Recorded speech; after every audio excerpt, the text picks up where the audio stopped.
தமிழச்சியாம் வேலு நாச்சியாரை வணங்கி எனது உரையை தொடர்கிறேன். அகிலம் வியக்கும் சிங்கப் பெண் இவள், ஆங்கிலேயரை அலறவிட்ட வீர மங்கை இவள், பெண்மைக்கு பேரிலக்கணமானவள், ஆணுக்கு நிகரான கலைகள் கற்றவள், பல மொழி பேசும் பருதி இவள், பாரே புகழும் பார்வதி இவள். இவள் சினம் கொண்ட பார்வை வீசினால் போதும் எதிரியின் கண்விழி பிதுங்கும். இவள் கருணை விழி பார்வையால் மக்களின் கவலைகள் பதுங்கும். தமிழ் தாய் மண்ணில் பிறந்து தங்கத் தேராக வலம் வந்து தரணியை ஆண்ட வீர தமிழச்சியாம் வேலு நாச்சியார். 1730 முத்து விஜய ரகுநாத செல்லமுத்து சேதுபதியாருக்கும் முத்தாத்தாள் நாச்சியாருக்கும் ஒரே மகளாக ராமநாதபுரம் அருகில் உள்ள சக்கந்தி என்னும் ஊரில் பிறந்தார். அரச வம்சத்திற்கு ஒரு ஆண் வாரிசு இல்லாத காரணத்தால் ஆண்களுக்கு சற்றும் சளைக்காத வகையில் வாள்வீச்சு, வேல்வீச்சு, குதிரையேற்றம் என பல வகையான கலைகளை கற்று அதில் சிறந்த தேர்ச்சியும் அடைந்தார். மேலும் ஆங்கிலம், பிரெஞ்சு, உருது போன்ற மொழிகளையும் கற்றார். இவர் 1746 சிவகங்கை மன்னர் முத்துவடுகநாதரை மணந்தார். அதன் பின் இராஜாங்கம், இல்லறம், மக்கள் நலம் என மன மகிழ்வோடு ஒரு சிறந்த அரசியாக வாழ்ந்து வந்தார். மேலும் ஆங்கிலேயர்கள் வசூலித்த சுங்கவரியை கட்ட மறுத்துவிட்டார் முத்துவடுகநாதர். அதனால் வளரி வீச்சில் சிறந்த முத்துவடுகநாதரை எதிர்த்து போரிட துணிவில்லாத ஆங்கிலேயர்கள் சூழ்ச்சியால் அவரை மறைந்திருந்து கொன்றனர். இதனால் சினம் கொண்ட வேலுநாச்சியார், என் நாட்டின் மீது படையெடுக்க வந்த அந்நியனே, சூழ்ச்சியால் என் கணவனை கொன்றுவிட்டாய்.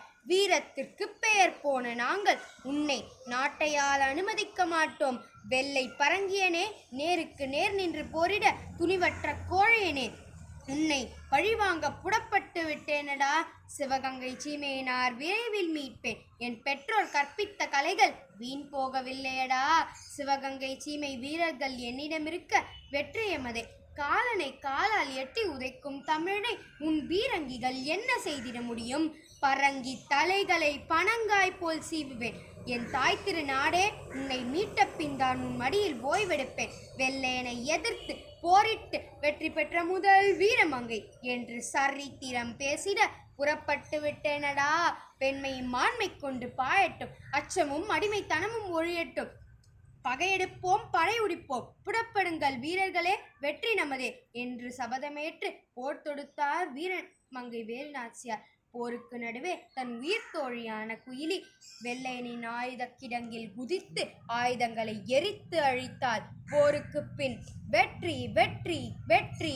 குயிலியின் இந்த வீரச் செயலால் அந்நியர்களை நாட்டை விட்டே ஓடச் செய்தோம். வீரர்களே, அந்நியனின் கொடியை அகற்றுங்கள். வெற்றி வெற்றி வெற்றி. வீரமங்கை போன்ற பல வீரர்கள் விதைத்த எழுச்சி விதைகளால் சில நூற்றாண்டுக்கு பின் நம் தாயின் மணிக்கொடி பட்டொலி வீசி பறந்தது. வெள்ளையர்கள் வந்த வழியே திரும்பி சென்றனர். இவரை கௌரவிக்கும் விதமாக இந்திய அரசால் 2008 டிசம்பர் 31 நினைவு தபால் தலை வெளியிடப்பட்டுள்ளது. இந்த தரணியை ஆண்ட தாரகையை பற்றி பேச வாய்ப்பளித்தமைக்கு நன்றி.